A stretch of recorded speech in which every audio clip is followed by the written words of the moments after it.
Good morning! Beautiful day with me, Bilyonaryo Master Hans ko. Ito po ang horoscope ngayong araw ng Happy Monday, December 1! Para sa mga pinanganak ng Year of the Rat, masaya ang buwan, magandang panahon para mag-banding. Iwas tayo sa mga selos! Red at 3.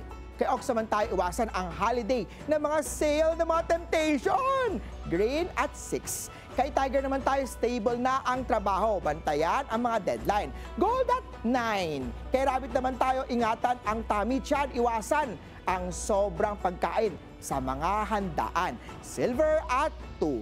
Sa mga Dragon naman magkakaroon ka ng clarity sa paparating na 2026 na mga plano. Blue at 8. Kay Snake naman tayo, ingat tayo, maraming online scam. Yellow at 5. Ito naman, Care of the Horsey, romantic energy. Maganda magplano ng holiday trip. White at 7. Kay Ship naman tayo, mas piliin ang tubig kesa pag-inom ng mga soft drinks. Purple at 1.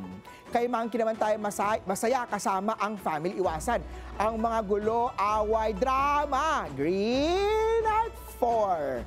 Kay Rooster naman tayo posible nang makakuha ng recognition. Red at 2. Kay Doggy naman tayo, may good news mula kay Boss. Silver at 6. Kay Pig naman tayo, sweet ang pakikitungo. Iwasan ang init ng ulo.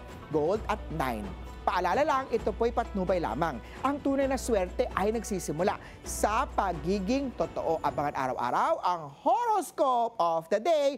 Dito lang po sa Beautiful Day with me, Master Hans Kua.